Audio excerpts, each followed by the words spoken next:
Assalomu alaykum do'stlar, xabaringiz bor.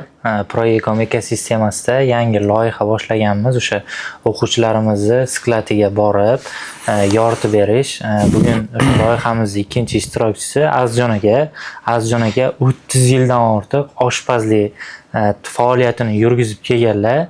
Azizjon aka, assalomu alaykum. Assalomu alaykum, Behroz aka, xush kelibsiz. Azizjon aka, o'zingizni tanishtirib, qanaqasiga o'sha oshpazlik o'sha faoliyatidan elektron tijoratga kirib kelib qolganingizni bir bizani o'sha obunachilarga bo'lishsangiz. Assalomu alaykum aziz obunachilar. Avvalambor men ismim Azizjon. Yoshim 50 da. 30 yil aytganingizdek oshpazlik sohasida ishlab keldim. Malakali oshpaz darajasigacha chiqib, endi o'zi bizani 8 yil, 10 yildan beri ayolim ishlab chiqarish tikuv sexi bo'lardi. Shuni biz faqat uslugiga ishlardik, shu ishini olib kelardi, shuni tikib berardik-da, o'zimiz bozorga chiqishga harakat ham qilib ko'rmaganmiz. Endi mana shu uzun market O'zbekistonga kirib kelib, shu ochilib ishlash boshlagandan keyin qiziqish uyg'otdik-da, keyin shu kurslar ochilib nima bo'lgandan keyin shu kursda o'qishga qaror qilib, Sherzod akam kurslarda o'qishdan oldin avval bitta kursda o'qidim. Natijalarimizni ko'rdik. Bu biznesning kelajagi porloqligini, bu juda katta biznesligini, keyin buni yurg'izish uchun yaxshi bilim kerakligini bilib, shu Sherzod akamni Instagramda, YouTube'da kuzatib yurardim. Juda ko'p nimalarini kuzatib, ko'rib yurardik, havasimiz kelardi. O'sha bitirib chiqqan o'quvchilar bilan suhbatlar qilganlarini hammasini kuzatardik, bitta ham qoldirmasdan shularga havas qilib niyat qilgan ekanmiz. Astoydil shu o'qishda o'qidik 2 oy. Mana ko'rib turganingizdek, hozirgi kunda mana shu tikuv seximizda shu o'zimiz uchun ishlab chiqaryapmiz. O'zimiz ishimizni tikamiz, shu o'zimiz shu boshimizni qotirib bozorga olib chiqib yo'q yurmasdan to'g'ri marketplace'ga, o'zi marketga olib borib, shu yerda savdo qilyapmiz. Zo'r. Sir bo'lmasa oyiga necha pul savdo qilyapsiz? O'zi boshlaganimizda oyiga shu 15 million, 20 million shunaqa savdo bo'lardi. Boshida shu boshlaganimizda, shu birinchi kursimizni o'qib tugatganimizdan keyin endi kun sayin talab, ehtiyoj shu bilimiga orttirganidan borib o'qidik Sherzod akam kurslarida. Mana hozirgi kunda bir kunda masalan 8 milliondan 12 milliongacha savdo bo'ladi. Endi shu o'sha bir oyda shu 250-300 million atrofida mana shunaqa оборот aylanyapti xudo xolasa hozirgi kunda. Zo'r, baribir hammaga qiziq bo'lsa kerak. Albatta. Foydangiz necha foiz agar sir bo'lmasa? Endi buni sirli hech qanaqa joyi yo'q, chunki o'rtacha 25% dan 30% marshigacha anaqamiz bor. Foydamiz bor. Foydamiz bor. Bu kategoriyadan boshqa kategoriyalarga ham kirib o'sha savdo qilishni hech o'ylab ko'rdingizmi? Shunaqa niyatimiz bor, xudo xolasa rejalarimiz bor. Kelajagiga hozir bu qilayotgan ishimiz bizaniki hech qancha pulsiz boshladik bu ishni. Hech qancha pulsiz boshladik. Shu bozordagi shu tanishlarimiz, shularning orqasidan kimdir material berdi, kimdir aksessuar berdi. De noldan boshladik-da, mana hozirgi kungacha shu darajagacha yetdik. Endi bu именно shu kategoriyani mana ko'rib turganingizdek, mana shu kategoriyani qilayotganimiz maqsad bu bizga uje nima deydi? Biz buni bilamiz, buni ob-havosini bilamiz. Qachon ketadi, qayerda ketadi, kim oladi, shularni yaxshi bilamiz. Ko'zimiz pishgan imini shu sohada, kiyim-kechak sohasida, ayollar sport kiyimi sohasida. Endi kelajagiga xudo xolasa yana boshqa kategoriyalarga kirish niyatimiz bor.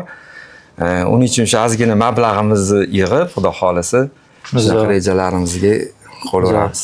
Keyin Azizjon aka, ko'pchilik o'sha o'ylaydi, o'zimga o'sha kirishga kech bo'ldi, bozor уже to'ldi deb o'ylashadi-da. Shunga nima o'zingiz qanaqa fikrdasiz?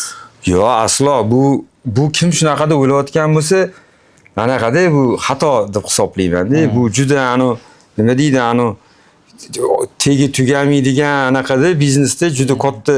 Hozir mana necha million yaqinda O'zbekiston aholisi 40 million bo'ladi-da. 12 mingta, 15 mingta tijoratchi shuncha aholiga xizmat ko'rsatib shunaqa. berishga baribir kuchi ham yetmaydi, vaqti ham, sarmoyasi ham yetmaydi-da. Bu qancha ko'p sotuvchi bo'lsa, shuncha talab ko'p bo'ladi. Talab bo'lgandan keyin raqobat bo'ladi.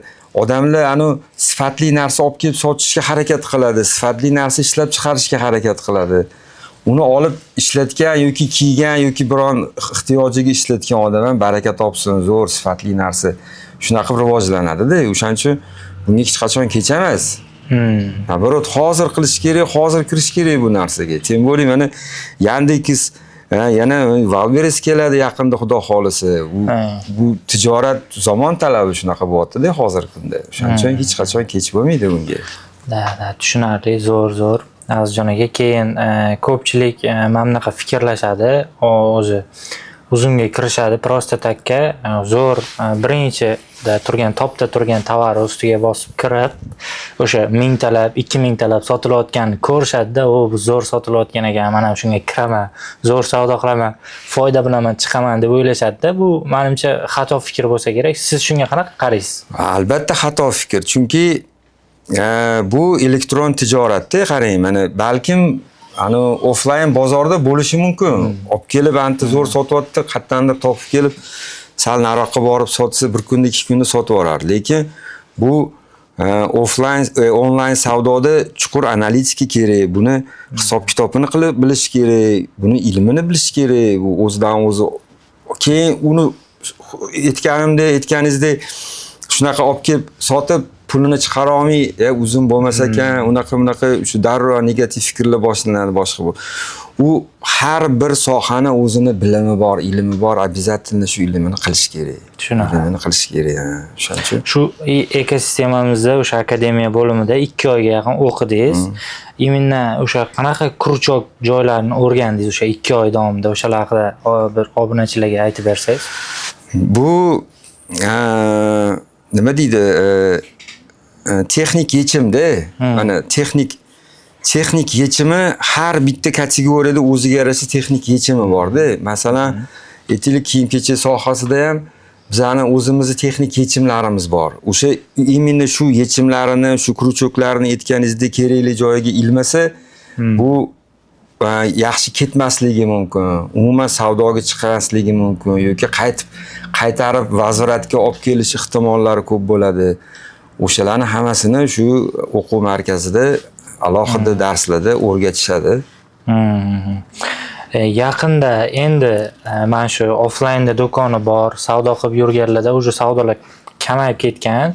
Ular ham misol uchun bizani kuzatishadi, offlaynda savdo qilayotganlar. O'shalarga endi elektron tijoratga kirmoqchi bo'lganlarga nima maslahat berasiz? Xo'p, qadrdonlar, bu biznes mana hali aytganimdek kelajak biznesi. Bir kunmas bir kun baribir kirasiz shunga. Bir kunmas bir kun kirasiz, lekin o'shanda kech bo'lib qolmasin deyman. Kech bo'lib qolmasin. Mana bozorga biz ko'p tushamiz. O'sha material olgani, aksessuar olgani tushamiz. Nima yengilliklar bor, qarab, ko'rib yuramiz-da. Mana ko'p do'konlar aytganingizdek o'tiribdi, savdosi kam. Ertaga mana yanvar oyi kelyapti, bular arenda to'laydi, boshqa qiladi. Boshini qotirib o'tiradi o'shanga, arendaga qayerdan pul olaman, nima qilaman, kimga sotaman yoki ziyoniga sotadi, foyda ko'rmaydi, o'sha arendasini to'laydi. Biz hech qanaqa arenda to'lamasak, olib borib beramiz, o'zlari sotib berishadi, o'zlari pulimizni tushirib berishadi, kartamizgami, shotimizga, boshqaga. Aytaman. Hozir harakatini qilish kerak. Hozir qilish kerak harakatini. Ertaga o'sha bilimini olgandan keyin ertaga qo'rqmasdan, masalan, borib olib keladigan joyi tayin, sotadigan joyi tayin. Bundan ortiq nima kerak yana? Keyin mana bu endi o'sha kirayotganlar o'qisammikan o'zi, o'qimasdan yoki shunchaki kirsammikan? Endi bu odamzodda o'ziga bog'liq. Bizga ham misol uchun aytaylik shu 2 yil orqaga agar nazar soladigan bo'lsa, men uchun ham shu kurs qimmat kurs hisoblanganda, men chunki anchadan kuzatib kelardim-da. Astoydil xohlagan odam o'sha mablag'ini ham topadi-ki, nima uchun qimmat? Chunki qiymati baland. Shunga men imonim komil bo'ldi. Shu bitta ikkita qimmat kurs sotib olib, shuni bilimini olganimdan keyin iymonim komil bo'ldiki, shu bekorga qimmat emas ekan, haqiqatdan qiymati zo'r ekan buni. O'shaning uchun nima deydi, birinchilar qatorida bo'lishni xohlasang, birinchilardan o'rgangin deydi-ku. Xolis fikringiz qiziq bizga, o'zi shu bizning dasturni qolgan boshqalarga ham tavsiya qilasizmi yo'qmi? Albatta tavsiya qilaman. Shu kungacha ham tavsiya qilib kelyapman. Menga qo'ng'iroqlar qilishadi, o'sha seminarlarda qatnashamiz, qo'ng'iroqlar qilishadi menga. Azizki, sizni nomeringizni berishdi, shunaqa siz aktivniy ekansiz, shu yerda yo'q. Men yorug' yuz bilan kelib, shu yerda qatnashib, yorug' yuz bilan ketaman. Nimaga? Chunki men shu qiymati bor, shuni oldim, shuni qilyapman. Men qo'rqmasdan kimga bo'lsa ham, kim kelsa, kim xohlasa mana kelsin, joyimizni ko'rsin, ishimizni ko'rsin, ya'ni realniy shotimizni ko'rsin, boshqa qilsin. Пожалуйста, bu bekitadigan narsa emas. Bu nabarot kimgadir shuni masalan lozim ko'rsam, yaxshilikni lozim ko'raman. Masalan, bo'lmaydigan narsani hech kimga aytmaymiz. Mana shu biznesni boshlayotgan vaqtingizda komandangizda necha kishi bo'lgan? Hozir necha kishini ishlatyapsiz? Biz o'zi oilaviy boshlaganmiz. Ayolim, men, o'g'lim. Endi hozir shu uyda o'zimiz qilib nima qilib yurdikda, hozir mana tikuv seximizda bir 20 dan oshiq opa-singillarimiz ishlashadi. Shu mahallamiz ayollari, kelinlari, opalarimiz, singillarimiz ishlashadi shu yerda shunaqa. Zo'r. Azizjon aka, o'sha bizani yo'q demasdan o'sha videomizga tushib berib, bemalol o'sha ichki infratuzilmani yoritib berganingiz uchun sizga katta rahmat aytamiz. Azizjon akaga o'sha qanaqadir savollaringiz bo'lsa yoki bularga o'sha bulardan o'rganmoqchi bo'lgan narsalaringiz bo'lsa, izohlarda yozadigan bo'lsalaringiz, bular bizani o'sha aktivni kuzatib boradilar. O'sha sizlarga aloqaga chiqib, bemalol gaplashib, kerak bo'lsa, bular bilan birgalikda ishlasalaringiz ham bo'ladi. Hammaga rahmat, xudo xohlasa, keyingi ko'rsatuvlarda ko'rishguncha. Azizjon aka, sizga ham rahmat, kattakon. Salomat bo'ling.